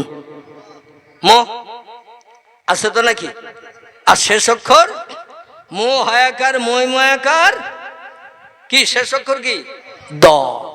মো হায়াকার, মই ময়াকার দ। ৩৫০০ বছর আগে নবীর যখন আগমন হয়নি, নবীর নাম নিশানা তার বাপদাদাও দুনিয়ার জন্ম নেয়নি, কেউ জন্ম নেয়নি, তখন সিদ্ধি সাধনা করে জঙ্গলের ভিতর থেকে স্রষ্টার তরফ থেকে খবর পেয়েছেন, খবরটা তিনি বেদের পৃষ্ঠা লিপিবদ্ধ করেছেন। জোরে বলুন একটু মারহাবা, জোরে বলুন একটু মারহাবা। আমার ভাইরা, এই জন্য আমি আপনাদের কাছে বলতে চাইছি, এই ডক্টর শিবশক্তি সৌরভজি এই এত টাকা পয়সা আয় ছেড়ে দিয়ে ৩৫০ বিঘে জমির ফসল আদির আয়, এবং প্রতিদিন ৫০০ বস্তা করে ফল, প্রতিদিন মিষ্টি মেঠাই, হাজার হাজার টাকা দৈনন্দিন আয় হওয়া, এই জিনিসটা তিনি ছেড়ে দিলেন। কারণ তার মগজের জ্ঞানের প্রতিভা দেখিয়ে দিতে, যে স্ত্রীকে বললেন শ্রদ্ধা দেবী, আমার পক্ষে আর মন্দিরে যেয়ে ঘণ্টা বাজিয়ে পূজা করা সম্ভব হচ্ছে না। স্ত্রী বলেন হোয়াট ইজ দিস, এটি কি আপনি বলতে চাইছেন? এটা কারণ নসিবে জোটে না। দোবাসের বিখ্যাত মন্দির, যে মন্দিরের এরিয়াটা শুধু ১২০ বিঘা জমি এরিয়া করে প্রাচীর দিয়ে ঘেরা, ৩৫০ বিঘা জমির আয় মন্দিরের প্রধান পুরোহিত ব্রাহ্মণের পকেটে জুটে যায়। প্রতিদিন ৫-৭ বস্তা করে ফল আনছেন, টাকা আনছেন, মিষ্টি আনছেন, আপনি পূজায় যাবেন না? বলছেন আমি যত ধর্মগ্রন্থ পড়েছি, অধিকাংশ ধর্মগ্রন্থের ভিতরে দেখছি শেষ যুগের মহামানব হবেন তিনি, যার নাম হলো মুহাম্মদ। জোরে বলুন সুবহানাল্লাহ। এই জন্য আমি এই ভ্রান্ত মহামানব সেজে মানুষকে বিভ্রান্ত করে অর্থ আত্মসাৎ করতে পারবো না। পরকালে স্রষ্টার কাছে আমাকে হিসাবদিহি করতে হবে। এই জন্য আমি আর এই মন্দিরে যে পূজা অর্চনা করবো না। স্ত্রী বললেন তাহলে কি করবেন? বলে মুসলমানদের হাদিস শরীফ, বিশ্বনবী জওয়ানে বরাক পড়েছি, মুসলমানদের কোরআন পড়েছি, শুরু থেকে শেষ পর্যন্ত মানে মতলব আমি জানি। তো আমি এটা পড়ে দেখলাম পয়গম্বর মুহাম্মদ রাসূলুল্লাহ সাল্লাল্লাহু আলাইহি সাল্লাম তিনি জন্মগ্রহণ করেছেন মক্কা নগরীতে, আর মক্কা থেকে উত্তর দিকে ৬৫০ কিলোমিটার রাস্তা ছিল সে যুগে, এখন ৪৩০ কিলোমিটারের দূরত্ব। সেখানে তিনি কবরস্থ হয়ে আছেন। আল্লাহ নবী বলছেন ইন্নাল্লাহ হাররামা আন তাকুলা আলাল আরদে আসজাদাল আম্বিয়ায়ে ফানাবিয়াল্লাহি হাইয়ুন ইয়ারজাকু। আল্লাহ নবী সোনার জবানিতে জানিয়েছেন ইন্নাল্লাহ, নিশ্চয়ই আল্লাহ পাক, হাররামা তিনি হারাম সাব্যস্ত করেছেন, নিষেধ করেছেন, বারণ করে দিয়েছেন, আন্তাকুলা ভক্ষণ করতে খেতে, আলাল আরদ দুনিয়ার মাটিকে, আসজাদাল আম্বিয়া শুধু আমি মোহাম্মদ রসুল্লাহ একা নই, আদম সফিউল্লাহ থেকে নিয়ে ঈসা রুহুল্লাহ পর্যন্ত যত পয়গম্বর পৃথিবীতে জন্মগ্রহণ করেছে এরা মরণের পরে কবরে কবরস্থ হয়েছেন ধর্মীয় বিধান মোতাবেক। কিন্তু পয়গম্বরদের লাশ কবরে পচে না, গলে না, মাটিতে খায় না। জোরে বলুন একটু সুবহানাল্লাহ। আল্লাহ পাক মাটির প্রতি হারাম করে দিয়েছেন, নিষেধ করে দিয়েছেন, বারণ করে দিয়েছেন আন্তাকুলা ভক্ষণ করতে খেতে। আমার পয়গম্বরদের লাশ মাটি যেন তুমি খাবে না, যেমন কবরে কাফনের মাধ্যম দিয়ে দাফন করে ওইভাবে থাকবে। ফ্রিজে যেমন বর্তমানে কাঁচা গোশত কাঁচা মাছ যদি রাখা হয় 2 দিন 10 দিন 20 দিন পরে বার করলে ও পচে যায়, পোকা হয় না, টাটকা থাকে। ফ্রিজের ভিতরে কাঁচা গোশত কাঁচা মাছ যদি রাখেন তাহলেও পচে যায় না, কাঁচা থাকে। কি থাকে? কাঁচা থাকে। দুনিয়ার বিজ্ঞানীরা ফ্রিজ বানিয়ে যদি কাঁচা জিনিস রাখতে পারে মাসের পরে মাস, আল্লাহ কি অপারক? আল্লাহ অপারক। ইন্নাল্লাহা আলা কুল্লি শাইইন কদির। যে ক্ষমতা যে শক্তি আমাদের নাই সে শক্তি আল্লাহর আছে না নাই? আল্লাহ বলছে ইন্নামা আমরুহু ইযা আরাদা শাইয়ান আইয়াকুলা লাহু কুন ফায়াকুন। আল্লাহ পাক কোরআন পাকে জানিয়ে দিয়েছেন আমি যখন কোনো বিষয়ে কোনো হুকুম করি, ইযা আরাদা শাইয়ান কোনো কিছু তৈরি করার ইচ্ছা প্রকাশ করি, আইয়াকুলা লাহু আমার জবান দিয়ে শুধু একটু বলি কুন হ ফায়াকুন, সঙ্গে সঙ্গে সেটা হয়ে যায়। আমার কোনো কিছু বানাতে তৈরি করতে 1 সেকেন্ডের জায়গায় 2 সেকেন্ড সময় কোনোদিন লাগেনি এবং ভবিষ্যতেও লাগবে না। কারণ আল্লাহ হাইয়ুন কাইয়ুম। আমি অতীতে যেমন ছিলাম বর্তমানে তেমন আছি, ভবিষ্যতেও তেমন থাকবো। আল্লাহু লা ইয়ামুত। সব সৃষ্টির মরণ হয়ে যাবে কিন্তু আমার আল্লাহর মরণ হবে না। জোরে বলুন একটু আমিন। উনি মন্দিরে পূজা অর্চনা পরিত্যাগ করে দিন, অজু করে পবিত্রতা অবলম্বন করে রাতের খাবার খেয়ে বিছানায় বালিশে মাথা দিয়ে শয়ন করলেন। আর পয়গম্বরের জবানি আল্লাহ নবী বলছেন মান সাল্লা আলাইয়া ওয়াহিদান সাল্লাল্লাহু তাআলা আলাইহি আশারাতান। বিশ্ব নবী হাদিস শরীফে জানিয়েছেন আমার নামের স্মরণ দরুদের মাধ্যম দিয়ে কোনো ব্যক্তি যদি 1টা বার করে আল্লাহ পাক তার নামে স্মরণ করেন 10 বার। জোরে বলুন একটু সুবহানাল্লাহ। নবীর নামের স্মরণ দরুদের মাধ্যম দিয়ে কোনো ব্যক্তি যদি করে 1 বার সাল্লাল্লাহু তাআলা আলাইহি আশারাতান, আল্লাহ পাক তার নামে স্মরণ করেন 10 বার। কোনো ব্যক্তির নামের স্মরণ আল্লাহ যদি 10 বার করেন ওই ব্যক্তির বিপদে মুসিবতে দুঃখে দুর্দশায় অভাবে সমস্যায় রোগে শোকে সাহায্যের জন্য আর কারো কাছে হাত পাততে যেতে হবে নাকি? আল্লাহ যদি কোনো বান্দার নামের স্মরণ দৈনন্দিন 1টা বার মাত্র করেন ওই বান্দার জন্য এনাফ, ওই বান্দার জন্য যথেষ্ট। সাহায্যের জন্য কারো কাছে হাত পাততে যেতে হবে না, আল্লাহ তার আপন হয়ে যাবে। জোরে বলুন একটু সুবহানাল্লাহ। আমার ভাইরা, এই লোকটি রাত্রি বেলায় নবীর মহব্বতে দরুদ শরীফ পড়তে পড়তে ঘুমাতে শুরু করলেন। নবী বলেছেন আমি 40 দিনের ভিতরে তার সঙ্গে দিদার নসিব করি। ডক্টর শিবশক্তি স্বরূপজি উত্তর ভারতের মথুরার বৃন্দাবনের কীর্তি সন্তান, যিনি 12টি ভাষায় MA পাস, 10টা ধর্মগ্রন্থে জ্ঞানী পণ্ডিত। 1984 সালের এপ্রিল মাসের 10 তারিখ আল্লাহ নবী সোনার মদিনা পরিত্যাগ করে আবু বকর সিদ্দিক তার পাশে শোয়া, তাকেও সাথে করে নিয়ে আমার ভাইর এই ডক্টর শিবশক্তি স্বরূপজির শিওরের ধারে এসে রাতের বেলা ঘুমের ঘরে তার সঙ্গে সাক্ষাৎ করেছেন। জোরে বলুন একটু সুবহানাল্লাহ। বললেন বাবা উঠে পড়ো, আমার মহব্বতে দরুদ পড়তে পড়তে তুমি ঘুমিয়ে যাচ্ছ। আজ দীর্ঘ কয়েকদিন ধরে আমি মদিনার জমিনার থাকতে পারি না, তোমার সঙ্গে সম্পর্ক গাঢ়তর তৈরি হওয়ার কারণে আমি আল্লাহর নবী এসে তোমার সঙ্গে ঘুমের ঘরে সাক্ষাৎ করলাম। পরবর্তীতে আমার সঙ্গে তোমার সরাসরি দিদার হবে আগামীতে। ও বাবা তুমি জানো আর অন্য কোনো আদর্শিত তুমি হবে না। উনি বললেন আমি আর স্থির থাকতে পারলাম না, আমার ঘুম ভেঙে গেল। বিশ্ব সুন্দর চেহারা পয়গম্বরের দেখার কারণে পৃথিবীতে এমন সুন্দর চেহারা আমি জীবনে আর কোনোদিন কারো দেখি নাই। চেহারা দেখার পরে আমার ঘুম ভেঙে গেল। ঘুম ভাঙার পর আমি থরথর করে কাঁপতে শুরু করলাম। আমার পাশে ছিল আমার বিবি শ্রদ্ধা দেবী। আমি তার গায়ে হাত দিয়ে একটু নাড়া দিলাম, সঙ্গে সঙ্গে ধরপড় ঠেলে উঠলো। উঠে থেকে আমি কাঁপছি, ভয়ে থরথর করে কাঁপছি। আমার স্ত্রী বললেন, ভয়ঙ্কর স্বপ্ন দেখেছেন কি? কোনো হিংস্র জীবজন্তু আপনার ঘুমের ঘরে খেতে এসেছে, তাই আপনি এমন থরথর করে কাঁপছেন? উনি বললেন, কোনো হিংস্র জীবজন্তু আমার খেতে আসেনি, কোনো ভয়ঙ্কর স্বপ্ন আমি দেখি নাই। আমি ইসলামের নবী মুহাম্মদ রাসূলুল্লাহকে আজকে স্বপ্ন যোগে সরাসরি দেখার সুযোগ পেয়েছি। জোরে বলুন একটু সুবহানাল্লাহ। ওনার স্ত্রী শ্রদ্ধা দেবী ডেকে বললেন, প্রাণের স্বামী, আল্লাহ নবীকে আপনি দেখে তাই এমন থরথর করে কাঁপছেন, আর আমি আজকে রাতের বেলা আল্লাহ নবী মুহাম্মদ রাসূলুল্লাহ এবং তার প্রধান সাহাবী, প্রধান সঙ্গী যিনি, যার নাম আবু বকর সিদ্দিক রাদিয়াল্লাহু, আমি তাকেও আমাদের ঘরের ভিতরে আপনার আদর্শের রঙে রঙিত হওয়ার কারণে আমিও তাদের দুইজনকে দেখার সুযোগ পেয়েছি। জোরে বলুন একটু সুবহানাল্লাহ। ইনি বললেন, শোনো বিবি, আর হিন্দুস্তানের জমিনে এই অবস্থায় থাকবো না। নবীর সঙ্গে যখন দিদার হয়ে গেল, চলো আমরা উত্তর ভারতের ভোপাল থেকে বাই প্লেনে করে চলে যাব মিশরের দেশে।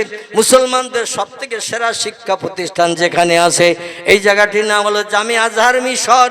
ওইখানে একটি বড় মসজিদ আছে, জামে মসজিদ, দামি মসজিদ। ওই মসজিদে যে ইমাম সাহেবের হাতে হাত দিয়ে কলেমা পড়ে মুসলমান হয়ে আমরা ইসলামে দীক্ষা নেব, পরকালে জান্নাত হালাল বানাবো, জাহান্নামের আগুন থেকে আমরা নিষ্কৃতির ব্যবস্থা পেতে চাই। ভাইজান আমার দুইজন স্বামী স্ত্রী, ওনারা যাবেন বলে পরিকল্পনা নিয়েছেন, বেড়াতে যাবেন মিশরে। ওনাদের যুবতী মেয়েটি ছিল, যার নাম অস্পরা। এমন করে এই অস্পরা নামের মেয়েটি, উনি বলেন, আপনারা কোথায় যাবেন আর আমাকে বাড়ি রেখে যাবেন? আমি থাকতে পারবো না। খুব সংক্ষেপ করে বলছি, মেয়েটাও সাথে করে নিয়ে তিনজন চলে গেল মিশরে। আল্লাহ নবী সাল্লাল্লাহু আলাইহি সাল্লাম মিশরের জামে মসজিদ ইমাম সাহেবের সঙ্গে তার আগের দিন রাত্রে স্বপ্নকে দিদার করে বললেন, ও বাবা ইমাম সাহেব, হিন্দুস্তানের ভারতবর্ষের উত্তর ভারত থেকে আসছে তোমার কাছে দুইজন ব্যক্তি কলেমা পড়ার জন্য। তাদের দুইজনকে কলেমা পড়িয়ে দেবে। আমার সঙ্গে রুহানি হালাতে তাদের সাক্ষাৎ হয়ে গেছে। জোরে বলুন একটু সুবহানাল্লাহ। মিশরের জামে হাজারের বিশ্ববিখ্যাত জামে মসজিদের সামনে যখন স্বামী স্ত্রী দুইজন ঢুকতে যাচ্ছেন, দুইজন যখন ঢুকতে গেল, মেয়েটি বলছে, না আপনারা ভিতরে যাচ্ছেন, আমাকে নিয়ে যাবেন না। বলে, তুমি বাইরে থাকো, আমরা একটু কাজ মিটিয়ে আসি। আর মেয়েটি বাইরের থেকে তাকিয়ে থেকে দেখছি ইমাম সাহেবের কাছে যে যখন সালাম দিলেন, ইমাম সাহেব বললেন, মানান্তা মেসমুকা, আরবি ভাষায় প্রশ্ন করলেন। ওনারা বললেন, আমরা হিন্দুস্তানের জমিন থেকে এসেছি। বলছেন, আপনার নাম? বলে, আমার নাম ডক্টর শিবশক্তি স্বরূপজি। উনি কে? বলে, আমার স্ত্রী। ওনার নাম? বলে, ওনার নাম হলো শ্রদ্ধা দেবী। বলে, আমি পয়গম্বর মুহাম্মদ রাসূলুল্লাহর কাছ থেকে শুনেছি তিনজন ব্যক্তি আসবেন হিন্দুস্তান থেকে, কিন্তু আপনারা দুইজন কেন? বলে, আমাদের একটি যুবতী মেয়ে বাইরে আছে, গেটের বাইরে, তাকে নিয়ে আসিনি, আমাদের ভিতরের খবর জানাবো না বলে, ভিতরের খবর জানাবো না বলে তাকে গেটে রেখে এসেছি। বলে, আমি পয়গম্বরের কাছ থেকে স্বপ্ন যোগে জেনেছি আপনাদের মেয়েটাও কলেমা পড়ে মুসলমান হবে। জোরে বলুন একটু সুবহানাল্লাহ। মেয়েটাকে ডাকা হলো, তিনজনই কলেমা পড়ে মুসলমান হয়ে গেলেন।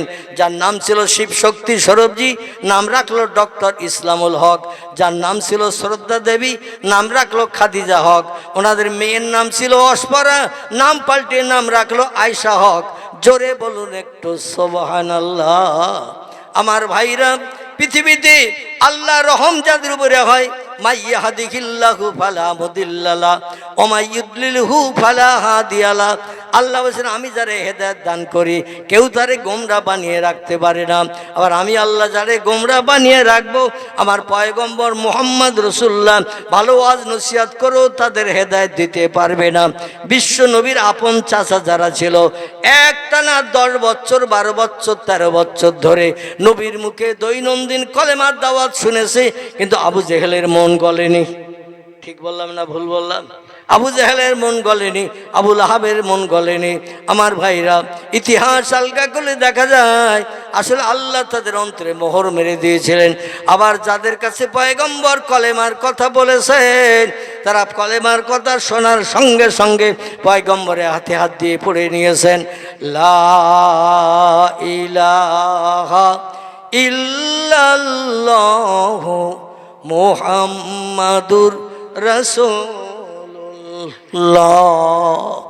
আমার ভাইরা, কোরআন সব সমস্যার সমাধান নিয়ে এসেছে পৃথিবীতে।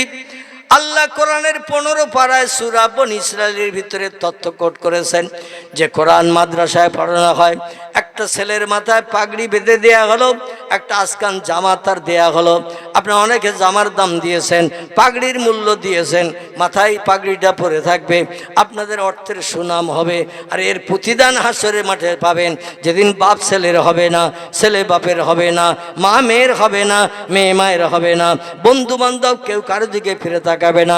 এই যে কষ্ট করা, রক্ত ঘামানো, ঘাম ঝরানো পয়সা আজকের কোরআন ইজ্জতের খাতিরে মাথার পাগড়ির জন্য, গায়ের আজকানের জন্য দিয়েছেন। যেদিন আপনি পাগল ঘুরে ঘুরে বেড়াবেন হাসরের মাঠে, সেদিন টাকা জবান খুলে আপনার পাশে সে দাঁড়িয়ে যে আপনার বন্ধু সেজে আল্লাহর জান্নাতে না ঢোকানো পর্যন্ত তারা স্থির থাকবে না। জোরে বলুন একটু সুবহানাল্লাহ। আল্লাহ তাই কোরআনের সূরা বনী ইসরাঈলের ভিতরে 15 পারায় জানাচ্ছেন, বিসমিল্লাহির রহমানির রহিম, ওয়া নুনাজ্জিলু মিনাল কুরআনি মা হুয়া শিফাউ ওয়া রাহমাতুল লিল মুমিনিন। জোরে বলুন একটু আল্লাহু আকবার। আসুন আয়াতটির এবার শাব্দিক তরজমা আপনাদের কাছে রাখি। আল্লাহ বলছেন, আমার আসমানি লৌহে মাহফুজের সংরক্ষিত মিষ্টি মধুর সত্যবাণী সত্য কথা কোরআন তোমাদের ঘরে কি জন্য পাঠিয়েছি, তোমাদের কাছে কি জন্য পৌঁছে দিয়েছি, একটা বার কি তোমরা খোঁজ নিয়েছ, জেনেছ? ও উম্মতে মুহাম্মাদিরা শোনো, মা হুয়া শেফাউন, যত রোগী বেমারিতে অসুস্থতায় পতিত হবে সব রোগের ঔষধ করে আমি কোরআন তোমাদের ঘরে পৌঁছে দিয়ে দিয়েছি, কোরআন তোমাদের ঘরে পাঠিয়ে দিয়েছি। এমন কোনো রোগ বেমারি নাই যে রোগ বেমারির ঔষধ পৃথিবীর বিজ্ঞানীরা বানাতে পারে নাই। অধিকাংশ রোগের ঔষধ বিজ্ঞানীরা বানিয়ে মানুষের মুখে হাসি ফুটাচ্ছেন। আমি একটা ছোট্ট প্রশ্ন আপনাদের কাছে রাখি, এমন একটা রোগের নাম করুন এখনো পর্যন্ত বিজ্ঞানীরা সে রোগের কোনো ওষুধ বানাতে পারেনি। ভবিষ্যৎ জেনারেশন নাতি নাতকুর যারা আসবে তারাও সে রোগের ওষুধ বানাতে পারবে না। এইরকম একটা রোগের নাম কি বলতে পারেন? আল্লাহ বলছেন, সব রোগের ঔষধ আমি কোরআনের ভিতরে ভরে তোমাদের ঘরে পৌঁছে দিয়েছি। সব রোগের ঔষধ তোমরা পাবে। দুনিয়ার কোনো ডাক্তার দেখাতে যেতে হবে না, হসপিটালে যেতে হবে না, নার্সিংহোমে যেতে হবে না, ডাক্তারের কাছ থেকে প্রেসক্রিপশন নিয়ে মেডিসিনের দোকানে যে ওষুধ কিনে নিয়ে আবার কোনটা কখন খেতে হবে ওষুধের প্যাকেটের গায়ে লিখে আনতে হবে না। আমার কোরআন তোমাদের সব রোগের ঔষধ। জোরে বলুন একটু আমিন। বিশ্বাস হয়? হয়? আচ্ছা, যদি বিশ্বাস হয় তাহলে আমাদের মাথা যন্ত্রণা, পেট ব্যথা, পেট নামা হলে আমরা ডাক্তারের কাছে যাই না। তাহলে কিরাম বিশ্বাস করলাম? একটু পেট ব্যথা, মাথা যন্ত্রণা, সর্দি কাশি হলেই পাড়ার হেতুলে ডাক্তার হোক বা নামি দামি MBBS ডাক্তার হোক, আমরা দৌড়িয়ে যাই কিনা ওষুধ টষুধ নিতে? আমরা মুখে বিশ্বাস করি কোরআন, মুখে বিশ্বাস করি কোরআন, কিন্তু আদৌ আমরা ব্যবহার করে দেখিনি কোরআনকে। ঠিক বললাম না ভুল বললাম? কোরআন আমরা ব্যবহার করে দেখিনি, শুধু আল্লাহ বলেছে এতটুকু বিশ্বাস করি। এই বিশ্বাসের 1 পয়সা মূল্য নাই। পাক্কি বিশ্বাস করতে হবে, গাঢ়তর বিশ্বাস করতে হবে। এরই নাম হলো ঈমান। ঈমান শব্দটি আরবি ভাষা, এর বাংলা অর্থ হলো বিশ্বাস। কোরআনকে এমন বিশ্বাস করতে হবে, হাজারো কঠিন রোগ হলো কোরআনের উপরে ভরসা করে থাকতে হবে। ডাক্তারের কাছে গেলে হবে না, প্রেসক্রিপশন নিয়ে মেডিসিনের দোকানে গেলে হবে না। আল্লাহ দিয়েছে, আল্লাহ সারাবে। একজন পয়গম্বরের নাম বললি আপনাদের কাছে, তাহলে বুঝতে সুবিধা হবে। কোরআন পাকের ভিতরে আল্লাহ পাক টোটাল 27 জন পয়গম্বরের জীবনী কোট করে দিয়েছেন। কতজন বললাম? কোরআনের ভিতরে আল্লাহ টোটাল 27 জন পয়গম্বরের জীবনী কোট করে দিয়েছেন। আর আল্লাহ জানিয়ে দিলেন ফালা আলাইকা, আর কোনো জিনিসের প্রয়োজন তোমাদের হবে না। মা ফাতাকা মেনহু, আমার কোরআন তোমাদের জন্য যথেষ্ট। আর কারো কাছে হাত পাততে হবে না, কারো কাছে যেতে হবে না, কারো কাছে সাহায্য চাইতে হবে না। আমার কোরআন তোমাদের জন্য এনাফ, যথেষ্ট। জোরে বলুন সুবহানাল্লাহ। পৃথিবীতে দুটি দলের মানুষ, এই মা বোনেরা আপনারা একটু আলাদা আলাদা বসেন। আমি সেই প্রথম থেকে দেখছি আপনারা ওখানে হাট পাকাচ্ছেন, অন্যথা একটু পিছনের দিকে চলে যান। আর নইলে মাইক আপনারা নেন, বলেন আমরা শুনি। এই মাইক্রোফোন দেবো আপনাদের কাছে, আপনারা ওয়াজ করেন, আমরা শুনি। আর নইলে একটু মুখ বন্ধ করেন। তো কিছু মেয়ে ছেলে আছে কুকুরের লেজ মার্কা। কিসের লেজ বললাম? কুকুরের লেজ মার্কা কিছু মেয়ে ছেলে আছে। যদি এক টিন গাওয়া ঘি লেজে মলেন, মলে যদি লেজ ছেড়ে দেন, ও সোজা হবে না আবার বেঁকে যাবে? ও লেজ ব্যাকবে না সোজা হবে? কিছু মেয়ে আছে হাজার বললেও ওরা শুনবে না, ও কুকুরের লেজ মার্কা, ও আবার শুরু করবে। এই দেখেন একটু পরে, মানে ইবলিশ শয়তান ওদের ঘিরে ধরিয়েছে, ওরা নিজেরা শুনবে না, আর যারা শুনবে তাদের শুনতে দেবে না। এ ঠিক বললাম না ভুল বললাম? বেয়াদবি নেবেন না মা বোনেরা। আমি দেখছি প্রথম থেকেই আপনারা অ্যাকশন চালাচ্ছেন, আমি এত সময় কিছু বলিনি। তো যদি ভালো না লাগে বাড়ি যেয়ে শুয়ে পড়েন। এখানে কেন আপনারা হাট পাকাচ্ছেন? এতগুলো মেয়েরা বসে আছে, কেউ তাদের কারো কণ্ঠের আওয়াজ শোনা যাচ্ছে না, আর আপনারা গোল চক্কর হয়ে বসেছেন ওখানে। মানে ওরা যেখানে বসে, তিনটে দল তিন জায়গায় হয়। কটা দল বললাম? তিনটে দল তিন জায়গায় হয়। যাদের বিয়ে হয়নি ওরা এক জায়গায় আলাদা বসে, যাদের বিয়ে হয়েছে, একটা বাচ্চা আছে, ওরা আলাদা এক জায়গায় বসে। আর যাদের বয়স বেশি হয়ে গেছে, বুড়ি মার্কা, 4 কাল গেছে 1 কাল আছে, কি 3 কাল গেছে 1 কাল আছে, শাশুড়ি বুড়ি, ওরা এক জায়গায় আলাদা বসে। বুড়িরা এক জায়গায় বসে বলছে, ছেলে তোর ভাতটা দেয় তো, হেরা খেতে টেতে দেয় তো। আর যাদের বিয়ে হয়েছে, একটা বাচ্চা আছে, ওরা জিজ্ঞাসা করে একেবারে, রাতের বেলা যখন বাড়ি আসে, খোকার বা ল্যাংচা ট্যাংচা আনে তো, রসগোল্লা সন্দেশ এনে তোরে চুরি করে দেয় তো। আর যাদের বিয়ে হয়নি, ওরা এক জায়গায় বসে আলোচনা করছে কার সঙ্গে কথা সেটেল হয়েছে বল। এ ঠিক বললাম না ভুল বললাম? যাদের বিয়ে হয়নি, ওরা মোবাইলে কার সঙ্গে অ্যাকশন করে কথা সেটেল করেছে, এইটা শুধু জানার জন্যই ওরা এক জায়গায় বসে। আল্লাহু আকবার। কি জন্য আসে আমি তো কিছু বুঝতে পারি না। যাই হোক, আপনাদের এলাকায় আমি মনে মনে করছিলাম যে এক একটা পুরুষের বোধহয় 4টে করে বউ আছে, শরীয়তের বিধান আছে। মানে আমি দেখছিলাম ছেলেরা যতটা আছে পুরুষেরা, তার থেকে মেয়েদের দল বেশি। এখন এরা কি 4 স্বামী না এক স্বামীর? এক স্বামীর স্ত্রী 4 জন করি না? শরীয়তের বিধান তো নাই একজন মেয়ে 4টে স্বামী নিতে পারে। কিন্তু কি শুনতে এসেছে তাও তো কিছু বুঝি না। যাই হোক, যারা শুনছেন তাদের ব্যাঘাত ঘটাবেন না, আর যাদের শুনতে ভালো লাগে না তারা বাড়ি যেয়ে কম্বল মুড়ি দেন, কোরিয়ান কম্বল মুড়ি দেন। গরমকালে মুড়ি দিলেও ঠান্ডা লাগবে, অসুবিধা হবে না। একটু কলেমা জিকির করে নেন। লা ইলাহা ইল্লাল্লাহ, লা ইলাহা ইল্লাল্লাহ, লা ইলাহা ইল্লাল্লাহ মুহাম্মাদুর রাসূলুল্লাহ। কাক ডাকে কাকা রবে, কাক ডাকে কাকা রবে, কোকিলের স্বর মধুর লাগে, ডাকে সেই গ্রীষ্মের হাওয়ায়, আল্লাহ ছাড়া মাবুদ নাই, বলো লা ইলাহা ইল্লাল্লাহ, লা ইলাহা,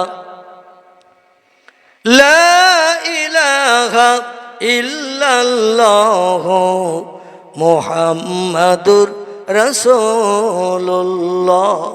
নবীও বকর গারে সুরে, নবীও বকর গারে সুরে, সেই নামের ওই জেকের করে, তাই না দেখে মাকড়া সাথে জাল বুনিয়া যায়, কবুতর সে পাশে বসে স্মরণ করে, তাই বলো লা ইলাহা ইল্লাল্লাহ, লা ইলাহা ইল্লাল্লাহ, লা ইলাহা ইল্লাল্লাহ মুহাম্মাদুর রাসূলুল্লাহ। সখিনা, মোমেনা, আরসা, রহিমা, জোহরা, ফতেমা, এইভাবে নাম শুধু রাখলে মেয়েদের হবে না, ছেলেদের ওই রকম আব্দুর রহমান, আব্দুল মোমেন, আব্দুল করিম, আব্দুল সালাম, আব্দুর রহিম, এই রকম গোলাম নবী, গোলাম রসুল, গোলাম কিবরিয়া নাম রাখলে হবে না। ঈমান একটু পাকা করতে হবে, কোরআনের উপরে বিশ্বাস পরিপূর্ণ করে রাখতে হবে, পয়গম্বরের জবানি হাদিসের উপরে পরিপূর্ণ বিশ্বাস রাখতে হবে। তাহলে এই পৃথিবীতে কারো কাছে হাত পাততে হবে না, আল্লাহই আমাদের জন্য যথেষ্ট হয়ে যাবেন। জোরে বলুন সুবহানাল্লাহ। আমি খুব সংক্ষেপ করতে যাচ্ছি, দেখতে দেখতে 1.5 ঘন্টার কাছাকাছি হয়ে গেল। জনসংখ্যা খুব বেশি নাই, রাতও দ্বীপ্রহর অতিবাহিত হয়ে গেছে। এজন্য সংক্ষেপ করে আমি বক্তৃতার শেষ অঙ্কটা আপনাদের কাছে রেখি, ইনশাল্লাহ দোয়া করব।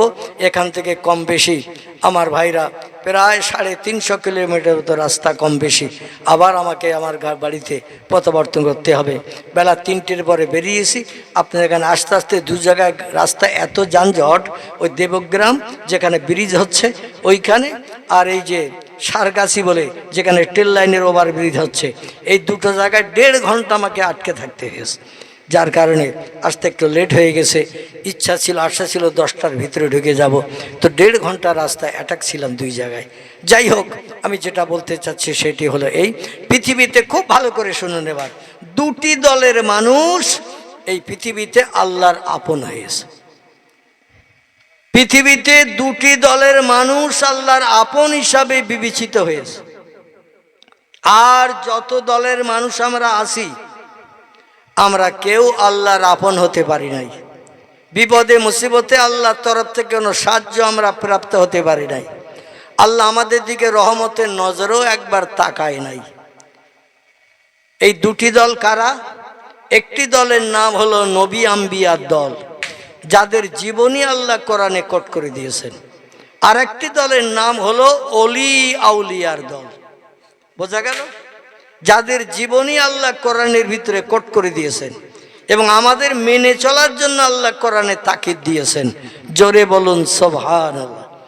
নবীদের ভিতরে আমি আপনাদের কাছে বলেছি 25 জন নবীর জীবনী কোরআনে কম বেশি ভরা, 2 জন নবীর কোনো জীবনী নাই, শুধু নাম উল্লেখ আছে। আমি নাম কটা একটু টপ করে বলে নিই, শুনে নিন, তাহলে আপনাদের বুঝতে শুনতে সুবিধা হবে।